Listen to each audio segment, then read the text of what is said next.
Welcome to another episode of Money You Should Ask, where everyone has something they can teach you. I'm your host, Bob Wheeler, and in this episode, we're going to explore, question, examine, converse, dig deep, expose, laugh, and cry about the money beliefs, money blocks, and life challenges of our next guest. Turn up the volume, listen, learn, and laugh.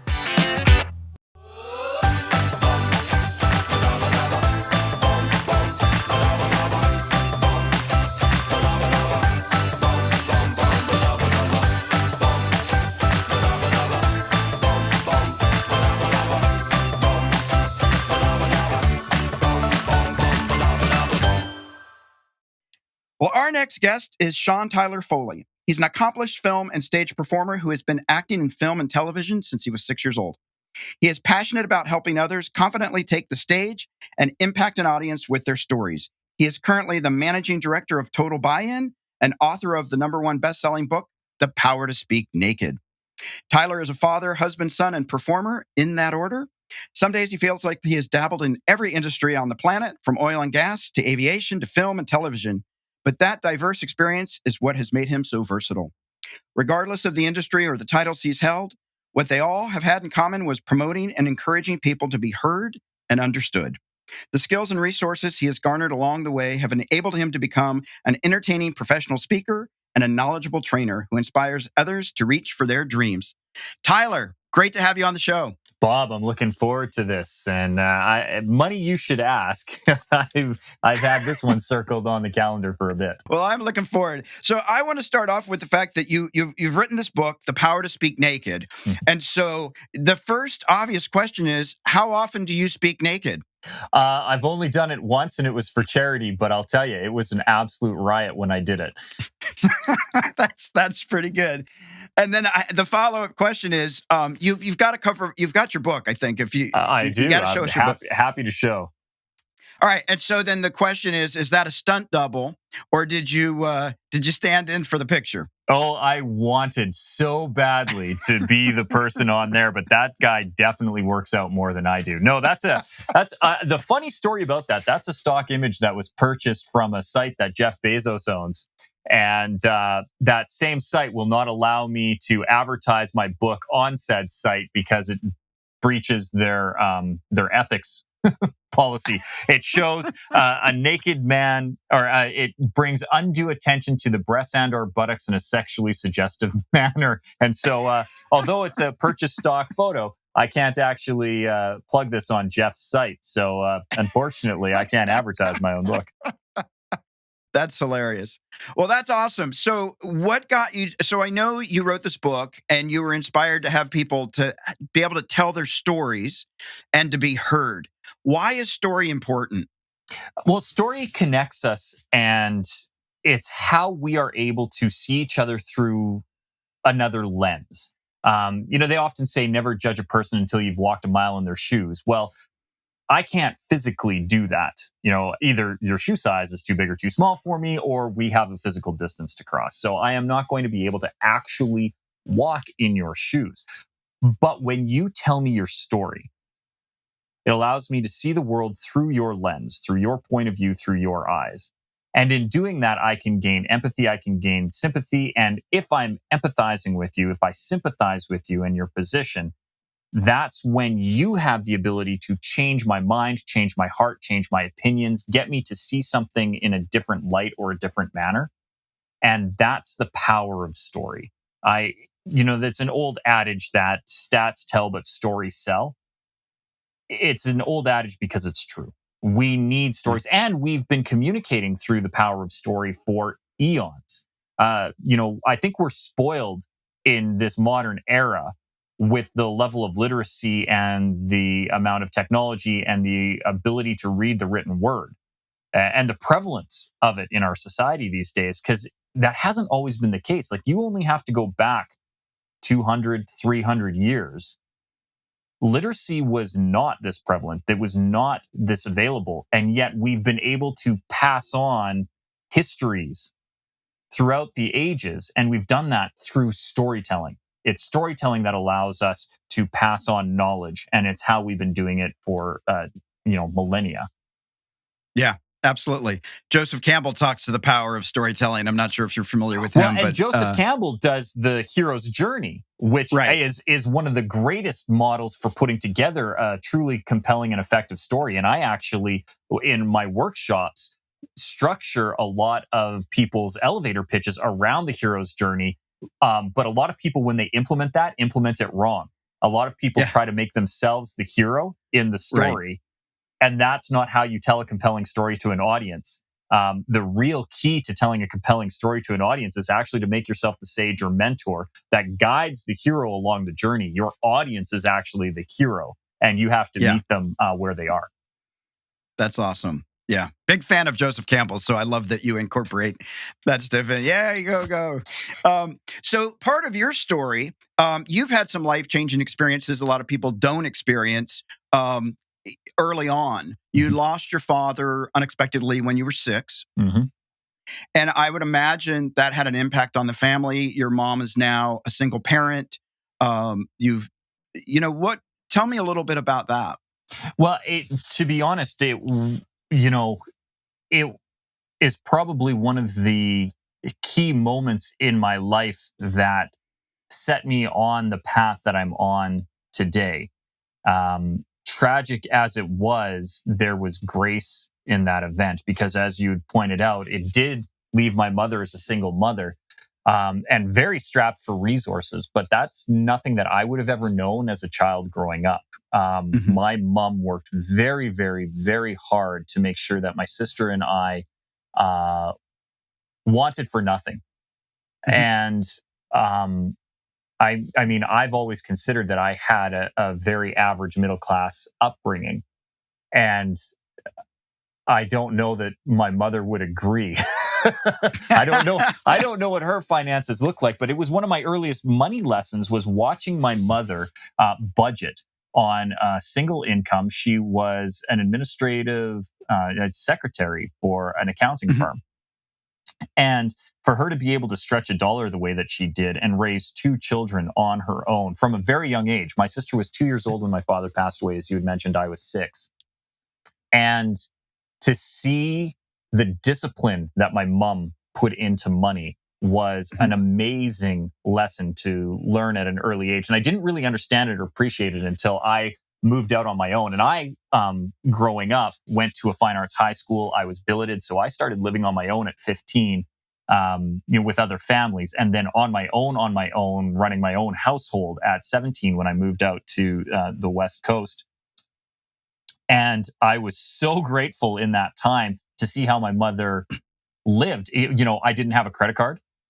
I couldn't get a credit card for years and years and years because I was a self-employed actor. Banks do not give you credit.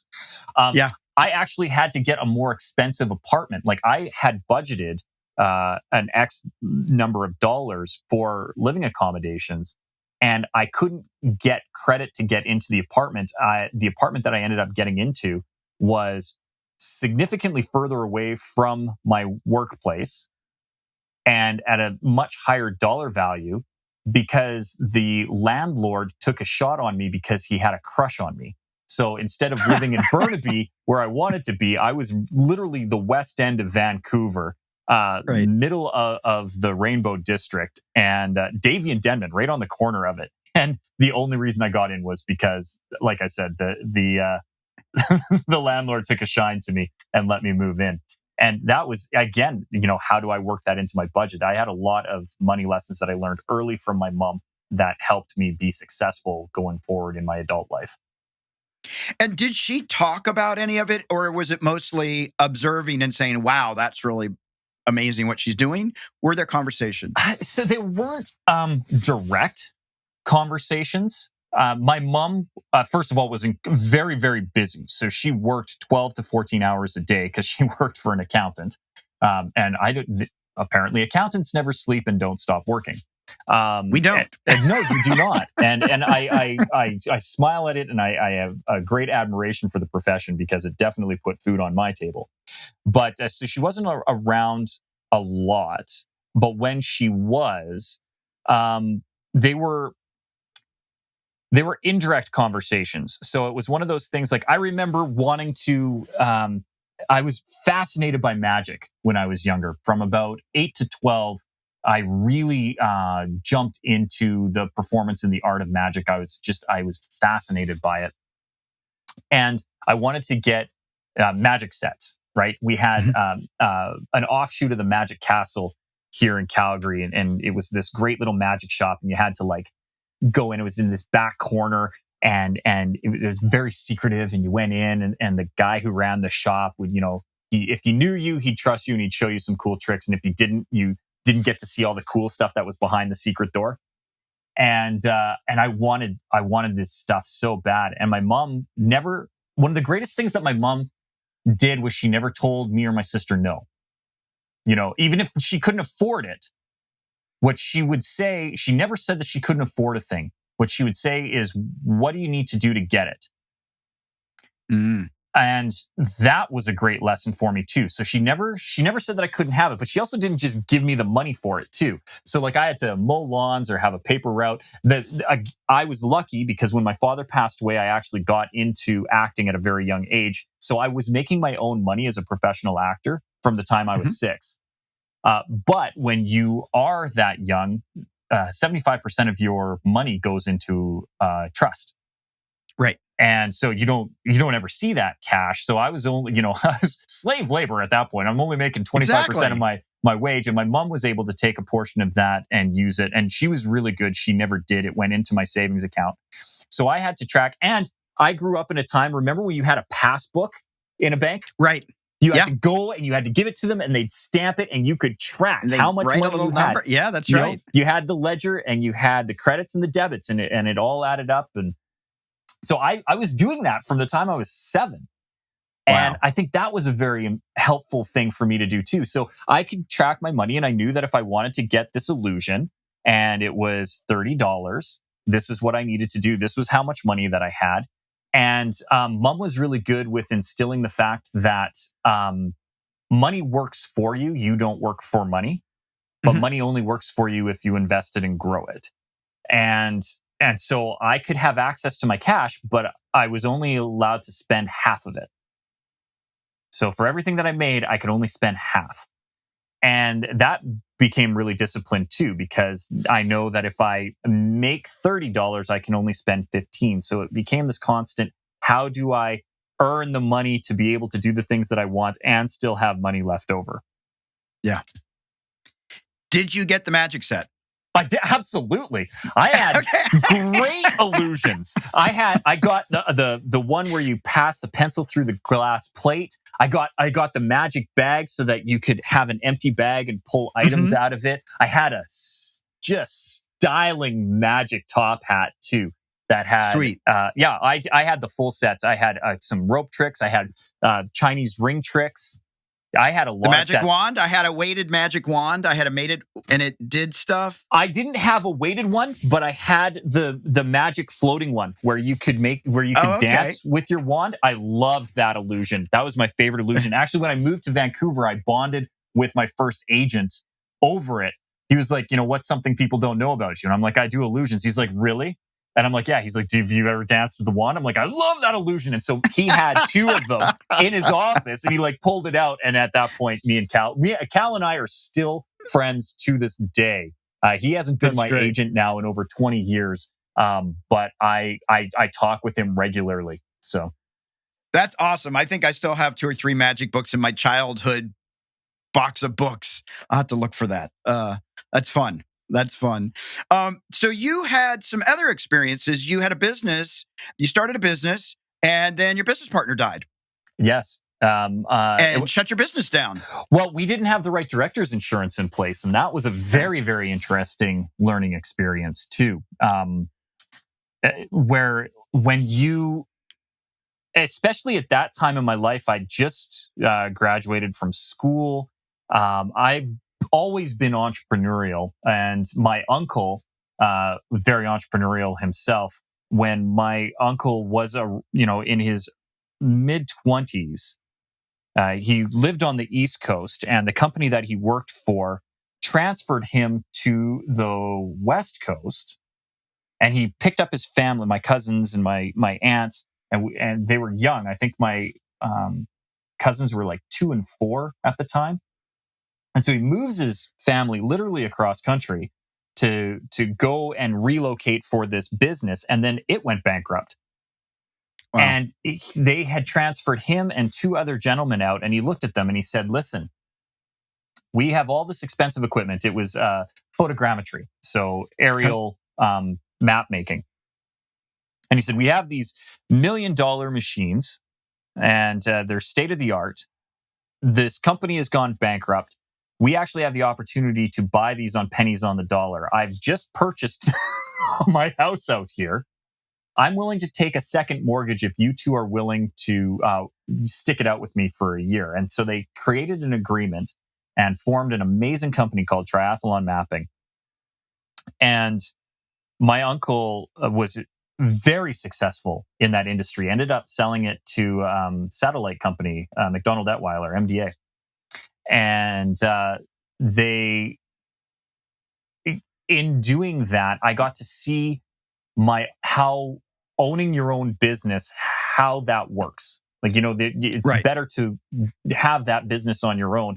And my uncle has always been a great mentor. So I got into the same industry. We got into aerial photography, photogrammetry, and then eventually pivoted and went into interior mobile mapping. And two problems with that. We did interior mobile mapping over a decade ago, and nobody knew what that was. Like, it wasn't a thing. And so there was very few customer bases, and the equipment at the time was extremely expensive. The cart that we had put together was $1.5 million. And so we had to charge a very high amount of money to gain back the investment. And we didn't have clients who were willing to pay a high amount of money on an untested and unproven technology. So that we had a bad business model. And then on top of that, literally my business partner felt tightness in her chest on a Friday, went into the hospital that night, was looked at on Saturday, and had passed away by Sunday morning. Wow. And she was named in everything. All the equipment was leased in her name. The business was her idea. I was in as a partner. Wow. But it was a small business, and literally overnight, I had no access to anything, and we didn't have director's insurance in place, which meant that I had no way of covering the cost of the asset. And so for me, where my uncle was lucky because there was a bankruptcy and he was able to purchase equipment pennies on a dollar. In our case, we just had a liability. Right. And, in the tune of, when everything was totaled, over $6 million. Well, that wasn't something that, as an untested, unproven business model that wasn't generating a lot of revenue after we pivoted, that banks were willing to finance her back. And literally, I woke up on a Monday morning and didn't have a business anymore. Yeah. No, that is rough. And I can only reiterate to people out there, when you're in business with a partner, you're not on your own. And you do have to make sure you've done the legwork and that you've got that director's insurance or key man insurance, as they call it out here.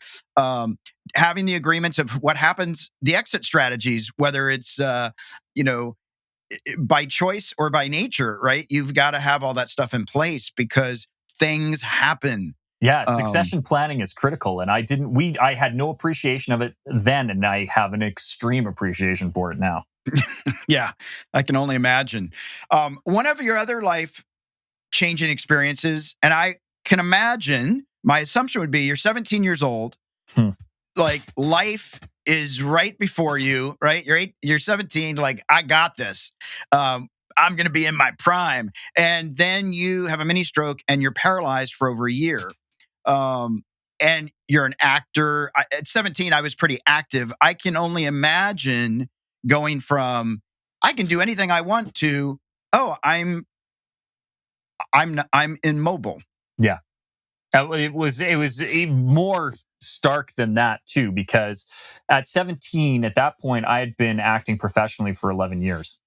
Right. I was in a fine arts high school, a senior year of a fine arts high school. One of the leads in a play and the musical, and part of my requirement for graduation was to perform in said production. And New Year's Eve, 1996, I go to sleep. Everything's fine. New Year's Day, 1997, I wake up and the entire left side of my body is paralyzed. And as somebody who relies on my body as a physical instrument to perform, and with my entire career, at 7, I had already had it mapped out. I'm going to go to New York or LA. I'm going to be on Broadway or Hollywood. I'm going to be a star, name and lights.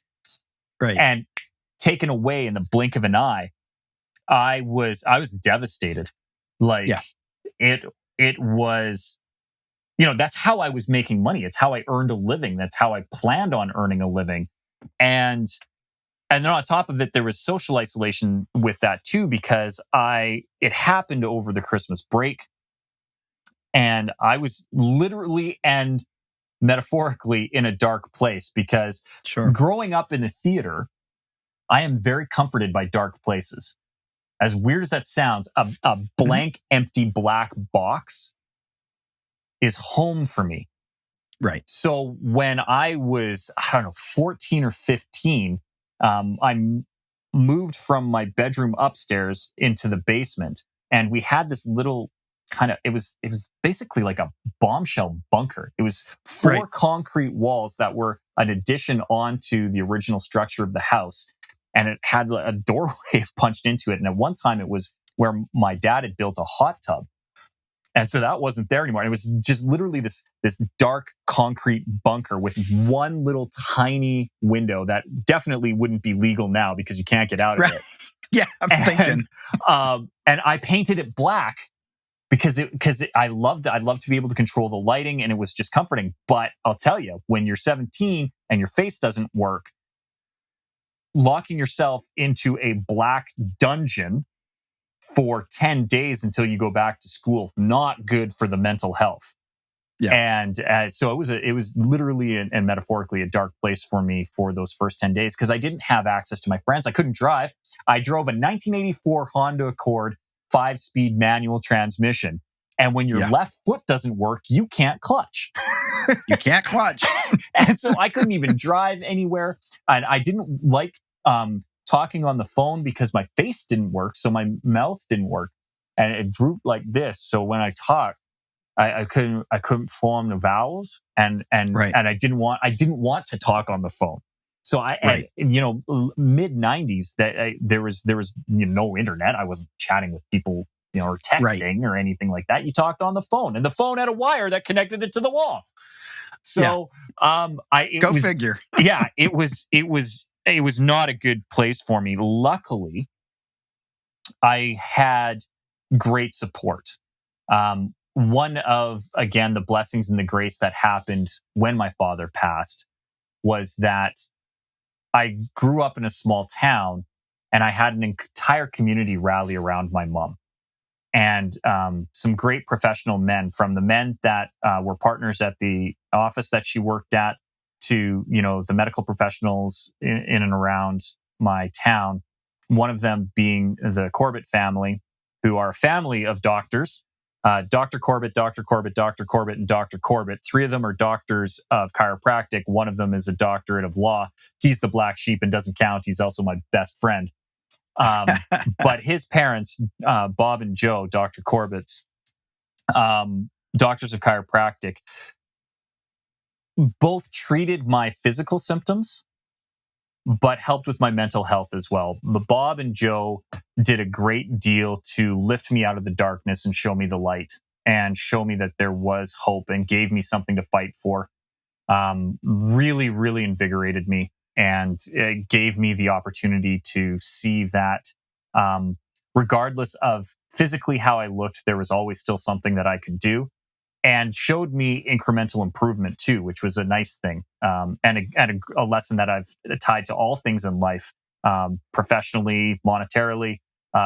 Seeing incremental growth and incremental change, and being able to track and measure those things is critically important. I actually use it to track my net worth now. If my net worth goes up by $2 over a year, it still went up by $2. What is that balance? What is that ledger? And so it doesn't have to be great growth. It just needs to be growth. And that was a lesson that I learned from that medical incident that left me paralyzed, because there was a time where I didn't think my face would work again. And here we are, and I can talk and emote properly. Yeah. No, that's awesome. And in those lessons that you've learned, you now have a daughter. Mm-hmm. Do you talk with your daughter about money? Do you consciously, intentionally engage with her in those ways? Yeah. One of my great money mentors, Jen Whitney, who I think would make an excellent guest on your show, and I'm going to be connecting you guys afterwards. Oh, awesome. She is, Dave Ramsey fan, and has been, she was one of those people who was, like most, very, very in the red with consumer debt. And she has an incredible story that I'm not going to even remotely touch on, because it's hers to tell, about when she hit rock bottom with her debt. But from her rock bottom moment, and I can't remember what her number was, but it was high. She turned around and paid off her mortgage in under 5 years. Paid off all of her consumer debt, paid off her mortgage on like a 30-year mortgage, paid it off in 5 years. And has since started to coach people on money. And one of the first things that she said in a conference that I heard her speak at, and when she was helping coach me and my wife with some finances, she said, if kids are old enough to put money in their mouth, they're old enough to learn about it. I like that. And, so at 2 years old, Kenzie understood that things cost. And I took the philosophy and that my mother taught me, and I never tell her that she can't have it. I just ask her how she can afford it. A lot of times it means that we have to go through some of her toys and put them up for sale or consignment or Kijiji. Her Jen's kids are also very entrepreneurial, and they sell school packs. So they have theme packs throughout the year. So back to school packs and Valentine's and Easter and Christmas, and they do these Zach and Mac packs that are awesome.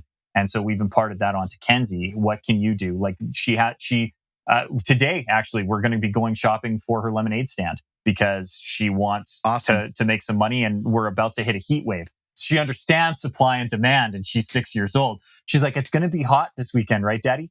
Yes, it is. Maybe we should have popsicles for the people. Maybe we should. So when you and I are done here, Bob, we're actually on our way down to Costco to get the stuff for her lemonade stand.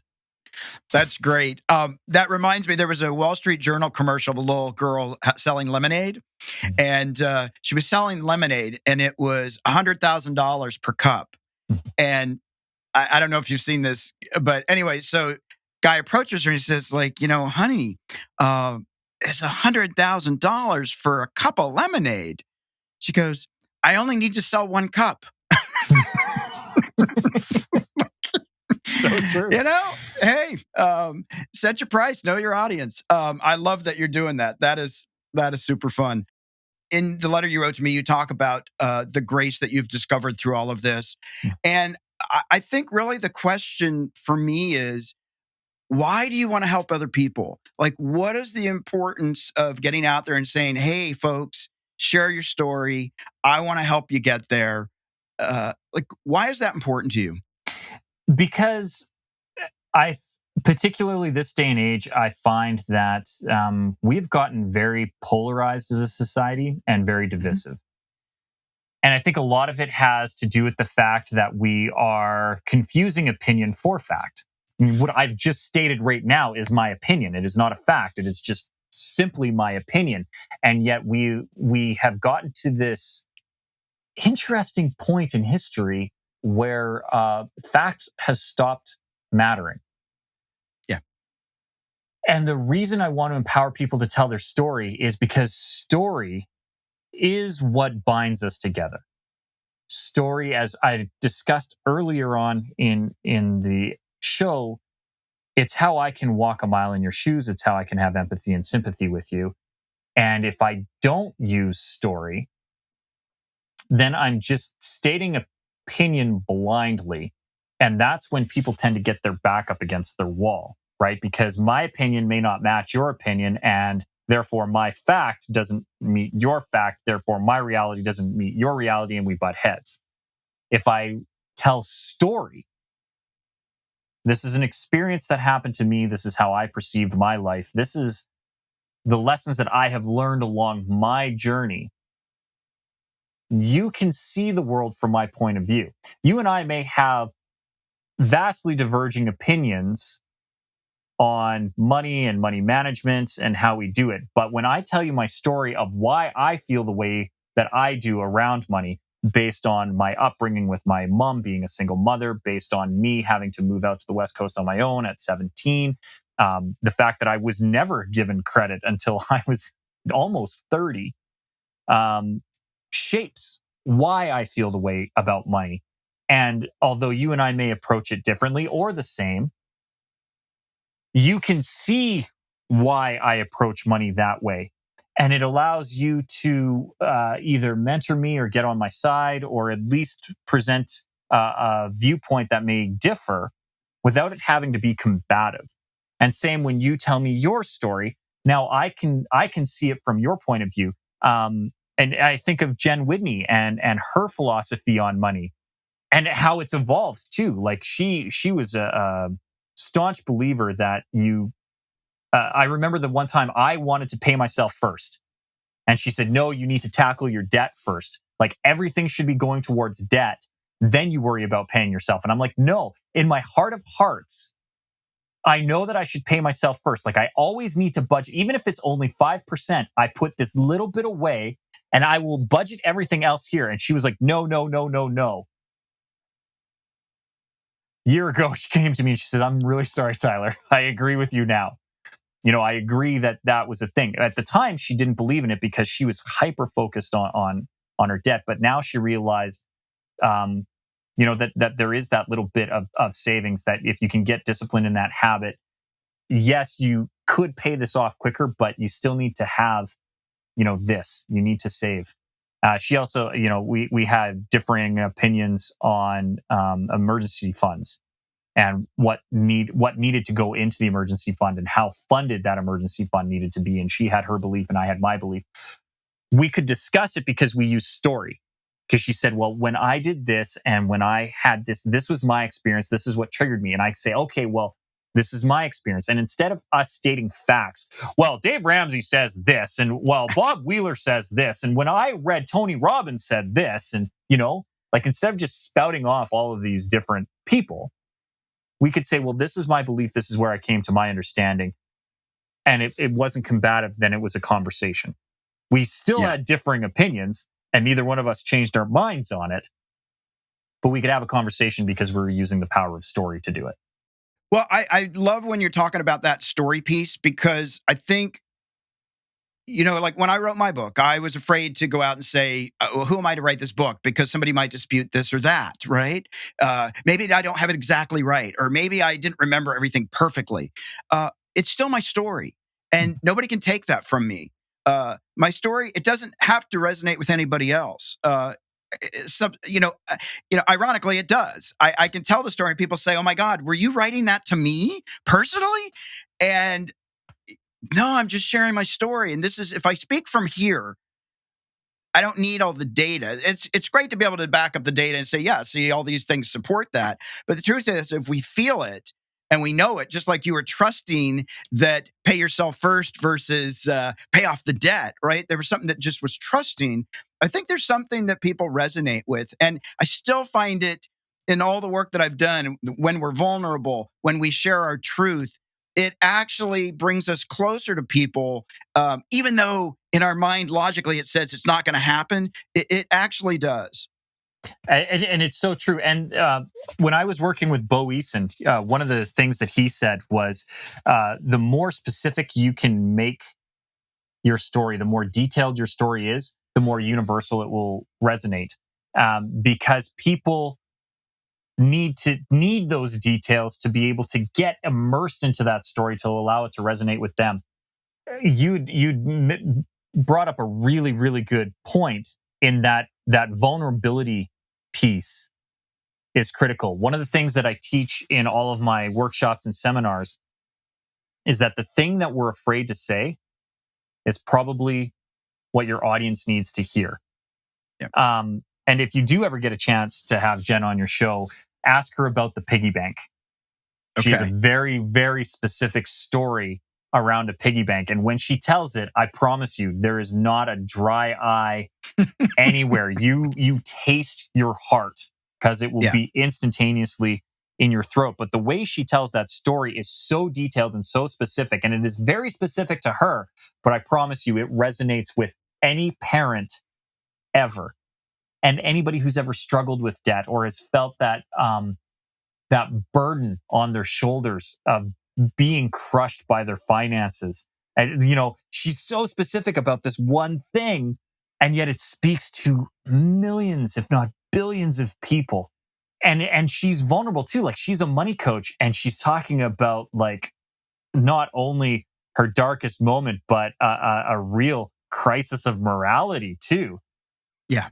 And because she does, that she's a genuine person. That she is one of the most amazing human beings I've ever met in my entire life, and loves humanity, and is quite possibly the most trustworthy and honest person that I've ever met in my life, which is why I love when she tells her story. Because it's just so incredibly powerful. And that's the true power of being vulnerable. The thing you're afraid to say is likely the thing that your audience needs to hear. And if you can have the power to express that, and if you can get over the fear of judgment, it instantaneously brings your ideal clientele, your ideal audience to you, because it resonates with them the same way that two tuning forks who are harmoniously tuned, you can tap one on this side of the room and the other one will start to vibrate because of the harmonic frequency. And that's what telling a compelling story will do. It will vibrate and resonate with your audience. They've actually done studies with it. That's a physical truth, not just a metaphorical one. If anybody gets a chance to study heart math, when you get your heart and mind connected, you can actually send resonance through the room and amplify it. So that's awesome. And when you tell the truth and you tell your story, you're actually letting yourself be free. There's like a freedom in that, because you don't actually have to hide who you are. You actually just get to be fully who you are. Well, and it's instantaneously disarming too. So, it's a horrible reference, but it's an apt one. The ending of 8 Mile with Eminem, Marshall Mathers. He's in this rap battle. And when they're prepping for it, his buddy looks at him and he says, well, what if he says all of this stuff about you?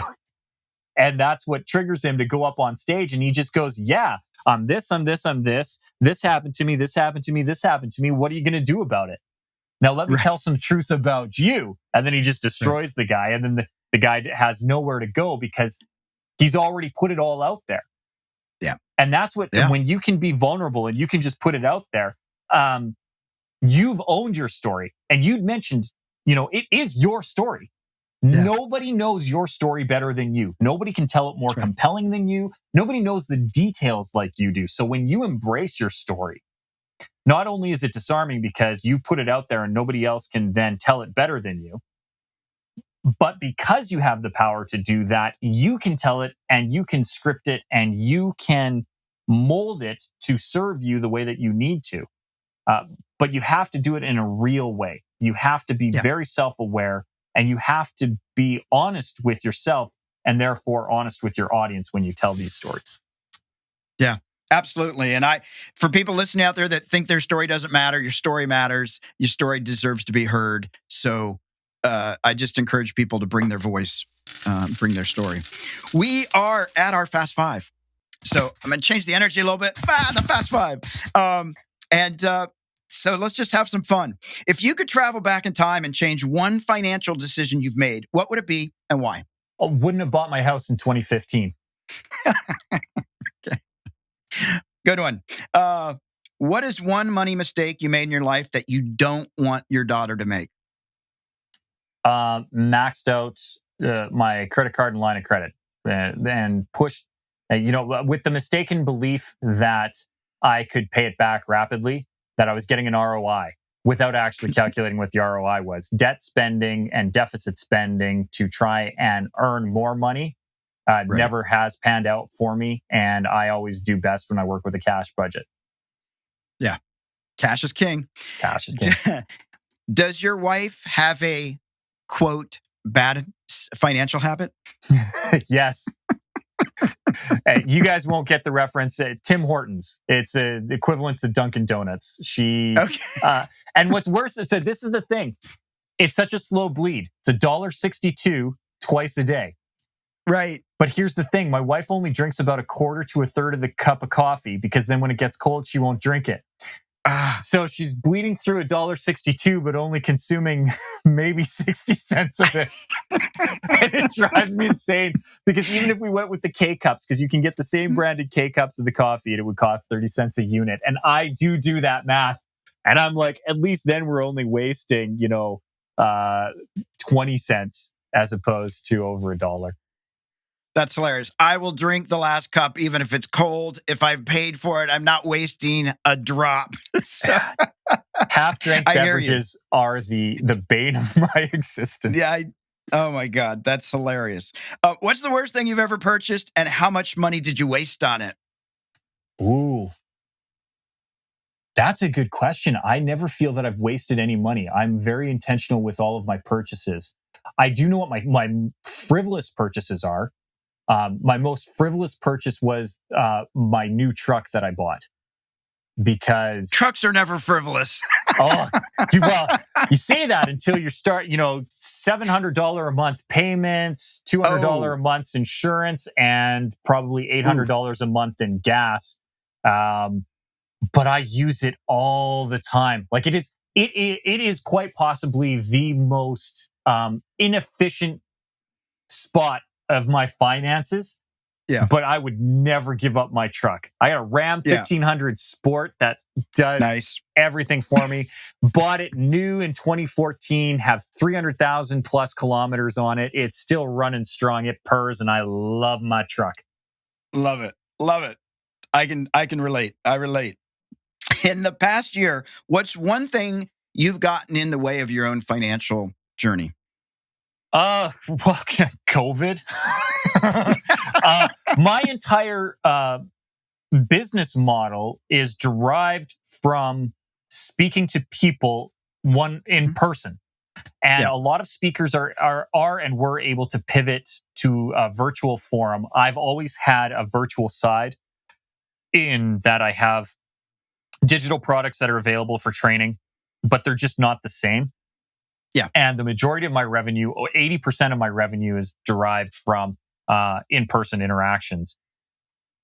And being so heavily reliant on that is damaging. And there's not a lot that I'm willing to do to change that.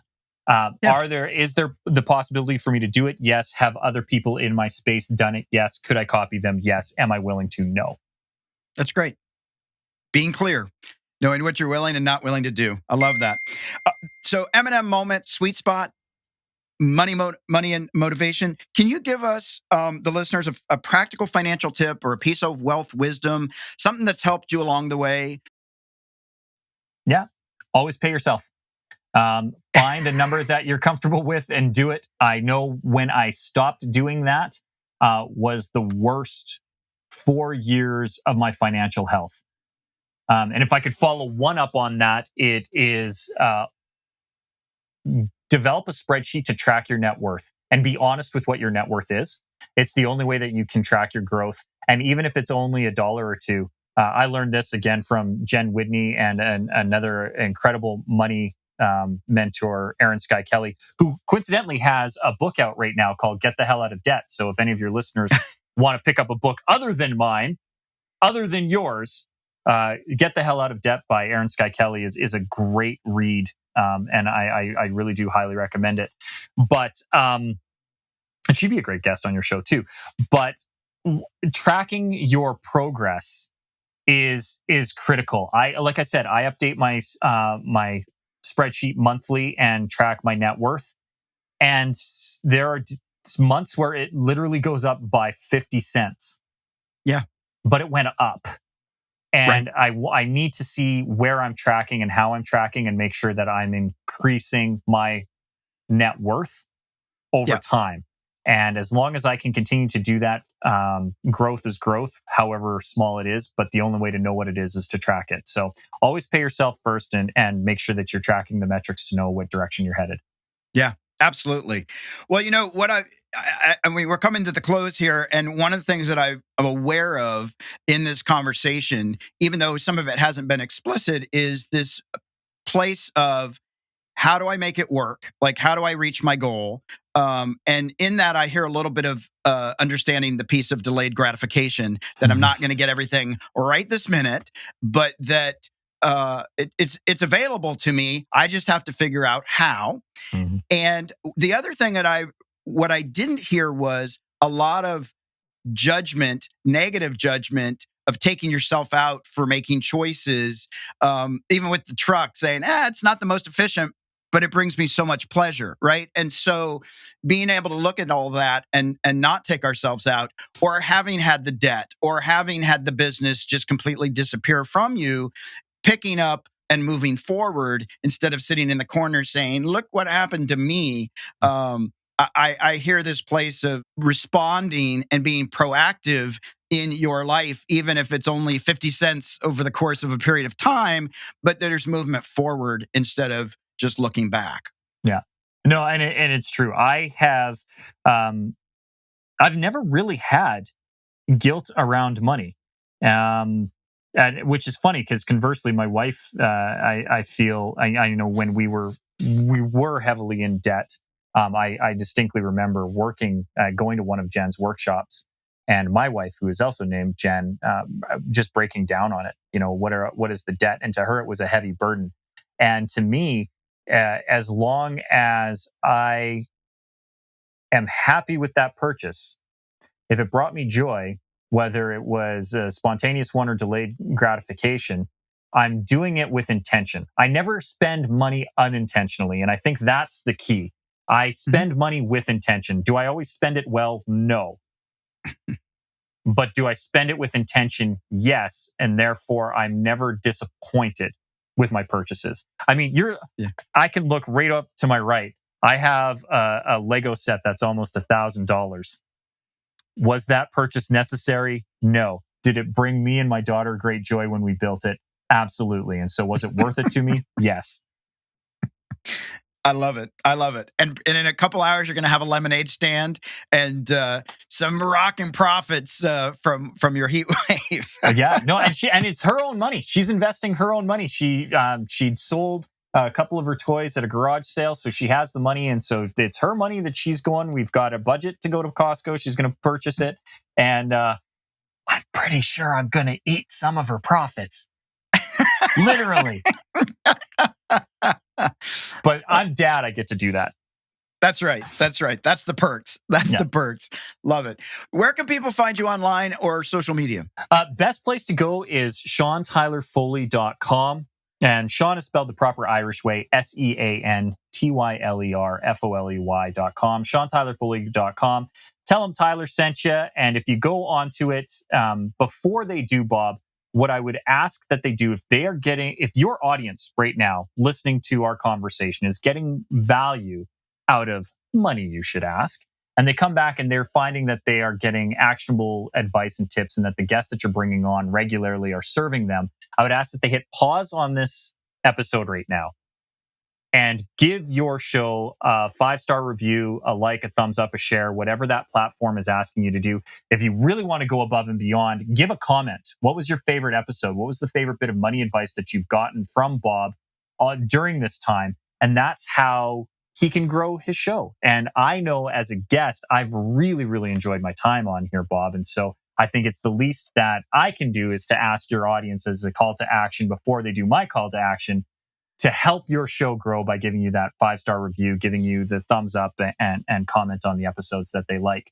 And if they do that, if they come to my website, SeanTylerFoley.com, right on the main landing page, we have a banner that says The Method. If they click on that, I'll give them an 11-page document called The Method, and it has 5 insider secrets that I've learned over 35 years of public speaking and performing that will help them be more confident in telling their message, in sharing their story, in saying the thing that they're afraid to say, and really getting out in front of their messaging and saying what needs to be said, what's on their heart, and sharing it in a very authentic way. So if they can do that, it's my gift to them, but only if they give you a 5-star review, sir. Well, I appreciate both calls to action. I really do appreciate that. That's very kind. I've loved having this conversation with you. And I do hope that people will go out and give me a 5-star review as well. I won't say no to that. I do want to say out to our folks out there, please don't forget to share the love. You can like, follow, and share on Facebook, Twitter, and Instagram. Search for Money You Should Ask, all one word. Follow this podcast on your favorite podcast player, or visit Spotify and search for Money You Should Ask, or click on the link in the description. If you're watching this episode on YouTube, don't forget to like, comment, and subscribe. For more tips, tools, or how to learn how to have a healthy relationship with money, visit themoneynerve.com. That's nerve, not nerd. I'm both. Tyler, thank you so much for joining us today. I so appreciate your insight. I hope everybody goes out and buys your book, and I hope everybody's out there speaking naked. It'll be a great sight to see. Thank you so much, Bob. Yes, we encourage it always. Following proper local law. That's right. Yeah, you got it. Again, permits and insurance, and then you're fine. Exactly.